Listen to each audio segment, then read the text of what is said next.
தானியங்களை கொள்முதல் செய்து இவர்கள் சேமிக்க வைத்த கிடங்கு எங்கே? இந்த விக்கிரவாண்டியில ஒரு சேமிப்பு கிடங்கு காட்டு பாபம், காட்டு. எத்தனை காட்சிகளை நீ பார்க்கிறாய்? நானே போய் நேரில் செஞ்சிருக்கேன். பல 100,000 மூடைகளை அடுக்கி தெருவில் தீங்க தார்பாய், தெருவில் அப்படியே அடுக்கி தார்பாய் போட்டு தார்பாய் காத்தடிச்சு தூக்கி போது மழை வெஞ்சு நினைச்சு முளைச்சிருக்கும் நெல் எலிகள் எறும்புகள் நாசமாக்கி என் உழைப்பு கொடுக்கிற மரியாதை இவ்வளவுதான், இவ்வளவுதான். இப்ப என்ன ஒரு தலைகீழ் மாற்றம்.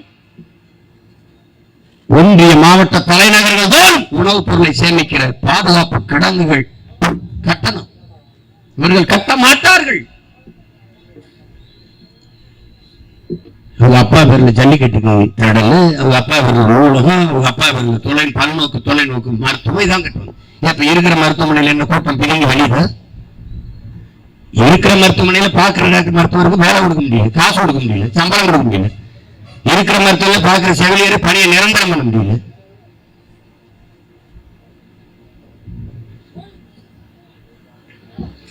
எதை நோக்கி நகர்த்து கொண்டு போறார்கள் அறிவார்ந்த மக்கள் சமைச்சு பார்க்கணும்.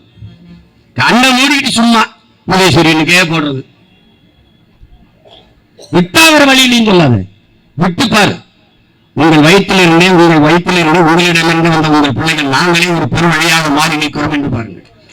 இந்திய அரசியல் வரலாற்றிலே என் உடன் பிறந்தவர்களே, என்னுயிர் சொந்தங்களே, 1 விழுக்காடு 1.1 விழுக்காடு வாங்கிய ஒரு அரசியல் கட்சி அடுத்த தேர்தலில் நின்றதில்லை, இருந்த இடம் தரம் இருந்ததில்லை.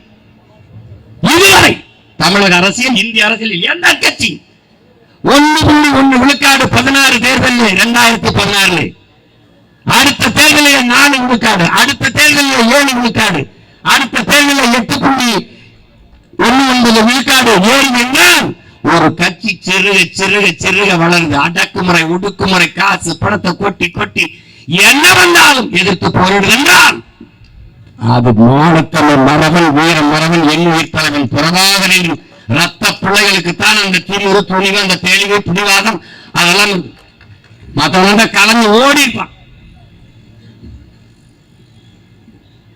எனக்கு தெரியாதா? 1000 கோடி இருந்தா 500 கோடி இருந்தா 15 சீட் இருந்தா கூட உலகம் வாங்கிட்டு பெட்டி போயிட்டு தெரியாதா? தெரியாதா? நான் என் வீட்டு அடமான வைப்பேன், என் காட்டு அடமான வைப்பேன், எதை வேணாலும் அடமான வைப்பேன். ஆனால் என் தன்மானத்தையும் இனமானத்தையும் ஒருபோதும் அடமான வைக்க மாட்டேன்.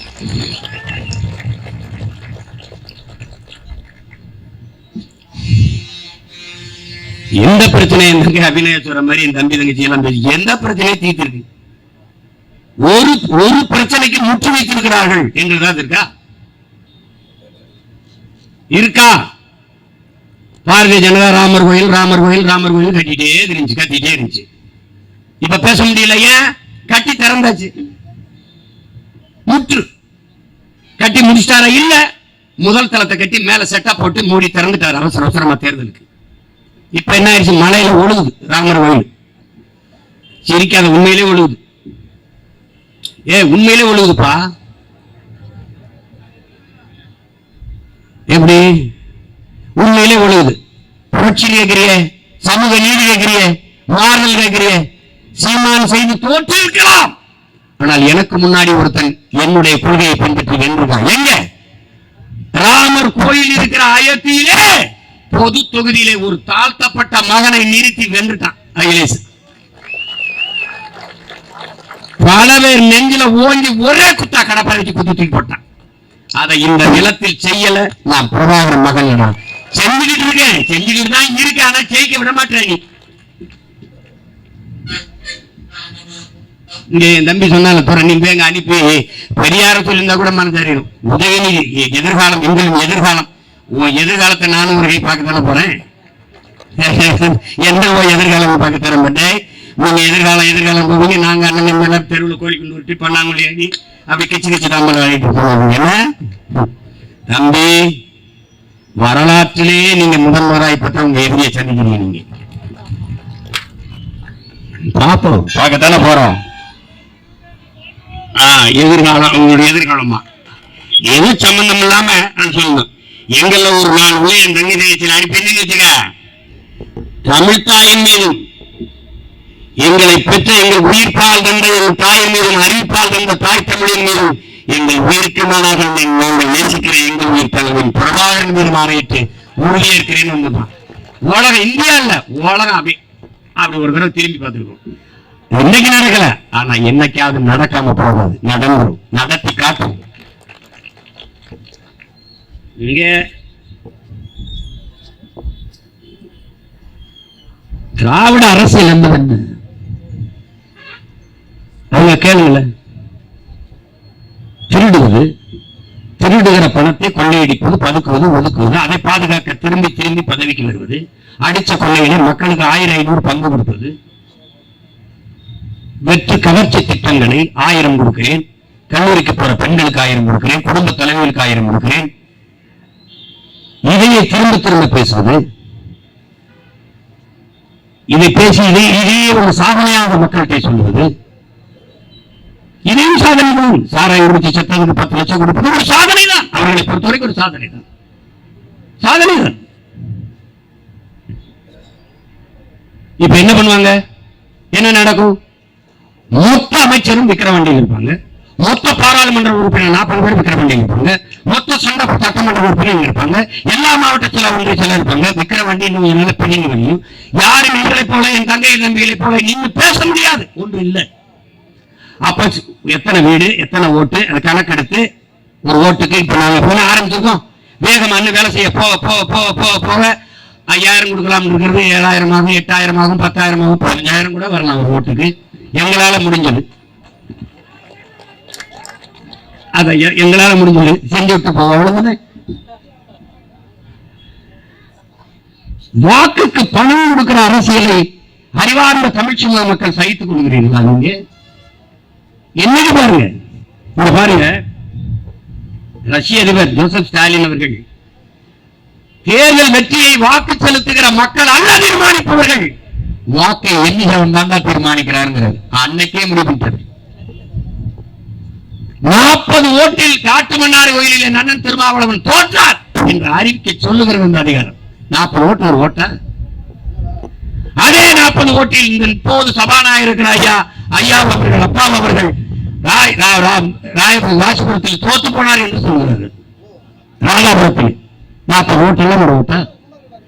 இப்போது நம்பி தம்பி விஜய் பிரபாகரன் ஐயா கேப்டன் விஜயகாந்த் அவருடைய அந்த மகன் அவன் வென்றுவிடுவான் என்று நான் நம்பினேன். கடைசி வரை அவன் தான் முந்தி போட்டிருந்தான். 4000 ஓட்டில் தோற்று விட்டான் என்று அறிவிக்க சொல்கிறது இந்த அதிகாரம். ஏன் மாவட்ட ஆட்சியர் அறிவிக்கிறார், அதிகாரத்தில் இருக்கிற கட்சிக்கு மாவட்ட செயலாளர் போல இந்த மாவட்ட ஆட்சியாளர்கள் செயல்படுகிறார்கள். இது சத்தியத்திலும் சத்தியமான உண்மை. யாராவது மறுக்க முடியுமா? யாரும் மறுக்க முடியாது, உண்மை. எங்களுக்கு ஓட்டு எண்ணிக்கொண்டே வரார்கள். ஒரு குறிப்பிட்ட இடத்தில் நின்று 8 விழுக்காட்டுக்கு மேல நகரல, 6 மணி நேரமா ஒரு ஓட்டு ஏற்றல. ஏன்? அதிகாரம் மிக வலிமையானது. ஆனால் இந்த நிலையில் ஒரு நாள் பொறிக்கு சிக்கிய எலி மாறி இந்த திராவிட எலிகள் சிக்கி தவிக்கல. இந்த புலிகள்கிட்ட மாட்டிக்கிட்டு நீ பார்த்துக்கிட்டே இரு. எதுவும் நிரந்தரம் கிடையாது உடன் பிறந்தவர்களே. எதுவும் நிலைத்ததில்லை உலகத்தில், எதுவுமே இல்லை. இந்த வானம் பூமி மலை இதெல்லாம் நான் மலையெல்லாம் நினைச்சேன், அதையும் வச்சு திங்க முடியுது, இவனால திங்க முடியுது. தாயின் மாரை பார்க்கிற போது இந்த மாரை அறுத்து நன்றாக சமைத்து கறியாக்கி சாப்பிடலாம் என்று எந்த ஒரு மகனாக நினைப்பான அந்த உலகத்தில் நினைப்பார். தாயின் மாரை நல்ல கறி என்று நினைப்பானான், நல்லா ஆக்கி சாப்பிடலாம் என்று நினைப்பானான். இவர்கள் நினைப்பார்கள் இந்த திராவிட கயவர்கள் நினைப்பான். பூமி தாயின் மலை மார்பை மணல் கல்பாரி என்று கிரசர் என்று நசுக்கி விற்கிறார்கள், காசாக்குகிறார்கள். மலையை எப்படி நீ காசாக்க நினைக்கிறாய்? தாயின் மார்பை கரியாக்க நினைத்தது போல நீ காசாக்க நினைக்கிறாய். மாரிலிருந்து பால் குடிக்கலாம் தந்தான், மாலை எடுத்து ரத்தம் குடிக்கிற கொடுமையை இந்த உலகத்தில் செய்தவர்கள் இந்த திராவிட திருமணங்கள் தான். இந்திய கட்சி ஏதாவது ஒன்று மலையை உருவாக்க முடியுமா? எதுக்கு இந்த வேலையை செய்யறாய் என்ன யாரும் கேட்பாங்க. எந்த அதிகாரம் மலை அரங்கிற வழக்கம் உன் சட்டம் உன் திட்டம் என்ன வித்தியாசம் ஏற்படுத்துகிற ஒரு மனிதருக்குள்ள அது சொன்ன மலை கடகடன் வரும். அகத்தியர் உருவாக்கிய விந்திய மலையாகும். என்னது இது? மழை இல்லாத நிலம் பாலைவனம் என்ற அடிப்படை அறிவு கூட உங்களுக்கு இல்லையா?